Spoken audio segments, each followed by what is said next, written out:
ओम शांति। आज हम सभी देखते हैं वर्तमान समय हर एक मनुष्य के अंदर कहीं ना कहीं चिंता और भय बहुत ज़्यादा बना हुआ है। इससे निकलने के लिए सबसे पहला तो जो अभी समय चल रहा है उस समय के हिसाब से हमें अपने जीवन में क्या परिवर्तन करना है, क्योंकि अगर हमारे जीवन में परिवर्तन की कला है, हम अपने आप को परिवर्तन करना जानते हैं, हम अपना परिवर्तन सहज कर लेते हैं, तो हमारे लिए कोई भी समस्या बड़ी नहीं है। हर समस्या का समाधान तो होता ही है, लेकिन कहीं ना कहीं समस्या के निर्माता भी हम स्वयं ही होते हैं और समस्या का समाधान भी हमारे ही पास होता है। तो समस्या का समाधान करने के लिए हम सबसे पहले अपने आप को ही देखें कि हम क्या गलत कर रहे हैं, और जो हमसे गलतियां होती हैं उनको हम सिर्फ चेक ना करें, चेंज भी करें। जब हम चेक भी करेंगे और चेंज भी करेंगे तो निश्चित है कि हमारी चिंताएं भी थोड़ा कम हो जाएंगी। और सबसे बड़ी बात, आज दुनिया में लेना तो सभी चाहते हैं, ये भी मुझे प्यार दे, इससे भी मुझे प्यार मिले, इससे मुझे सम्मान मिले, इससे मुझे सुख मिले, लेकिन हम किसको क्या दे रहे हैं?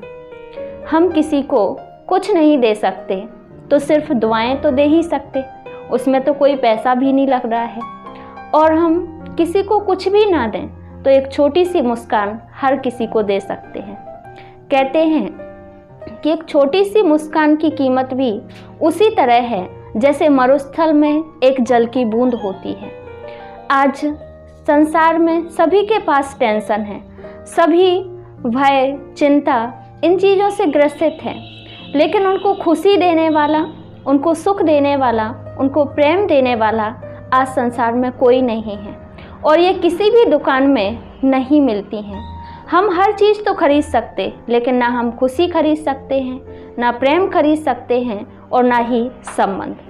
हमारी आत्मा के लिए, हमारी एनर्जी के लिए, या जो हमारे प्राण हैं उसके लिए जो कहें, जिन चीज़ों की आवश्यकता है वो है सुख, शांति, पवित्रता, ज्ञान, प्रेम और आनंद। लेकिन ये चीज़ें मिलें कहाँ से? हम इनके लिए संसार में बहुत कुछ करते। ज्ञान को प्राप्त करने के लिए हम सभी ने नॉलेज के लिए अनेक किताबों का अध्ययन किया, विद्यालय में गए, कॉलेजेस में गए, डिग्रियां प्राप्त की, पर हासिल क्या हुआ?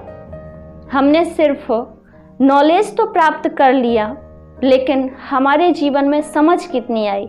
हमने अपने प्रैक्टिकल जीवन में उसको कितना धारण किया है? हमने जिन किताबों को पढ़ा है, जिन भी पुस्तकों का अध्ययन किया हुआ है, उनसे हमें जो ज्ञान की रोशनी मिली वो हमारे जीवन में कितनी है? ज्ञान अर्थात समझ, ना कि सिर्फ नॉलेज, इन्फॉर्मेशन। ज्ञान और इन्फॉर्मेशन में बहुत अंतर है। हम किताबों को पढ़ कर के सोचते हैं कि हमने बहुत ज्ञान प्राप्त कर लिया, लेकिन होता क्या है, हमने सिर्फ वो इन्फॉर्मेशन हासिल की है। असली ज्ञान तो उसे कहेंगे जब हमने अपने जीवन में उस ज्ञान को धारण किया हो और उसके आधार पर हम अपने जीवन को परिवर्तन भी करना चाहते हों। पवित्रता के लिए हम सभी बाहरी स्वच्छता और अपने मन को भी स्वच्छ करने के लिए 5 मिनट भगवान के दर्शन कराते हैं, रोज स्नान कर लेते, स्वच्छ वस्त्र पहन लेते और सोचते हैं कि शायद इससे हमारे जीवन में पवित्रता आ जाएगी। परंतु वास्तव में जब तक हमारे संबंधों में मधुरता नहीं है, जब तक हमारे आपसी मन मुटाव खत्म नहीं हुए हैं, तब तक वो पवित्रता, हमारी आत्मा उस पवित्रता की शक्ति से तृप्त नहीं हो पाती है। फिर हम प्रेम के लिए आज अनेक संबंध बनाते हैं, शायद इस संबंध से नहीं तो दूसरे संबंध से प्रेम मिलेगा, लेकिन जब वहाँ से भी प्रेम नहीं मिलता है तो हम कहीं ना कहीं निराश हो जाते हैं और हमें लगता है शायद हम जहाँ ढूंढ रहे थे वहाँ तो हमें कुछ भी नहीं मिला। सुख के लिए भी हमने अनेक साधन इकट्ठे कर लिए और साधनों में इतने व्यस्त हो गए कि साधना करना ही भूल गए हैं। हमने आनंद पाने के लिए दान पुण्य, किसी को भोजन कराना, किसी के लिए कोई चीज़ दान में दे देना, इसको ही हम आनंद समझने लगे कि जब हम ये श्रेष्ठ कर्म करते हैं तो हमें जीवन में आनंद आता है। परंतु प्यारे भाइयों बहनों, सोचने की बात है कि हमें जब प्यास लगती है तो हम सभी जो जल के स्रोत हैं, कुआं है, हैंडपंप है, नदी है, तालाब है, इनके पास जाते हैं।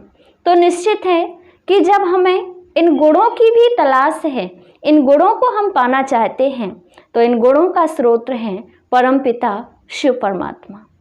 और हमें भी इन गुणों को पाने के लिए उनसे अपना संबंध जोड़ना होगा। उनसे जब हमारा संबंध होगा और हम उनसे लेना सीखेंगे, तभी ये गुण हमारे जीवन में भी आ सकेंगे।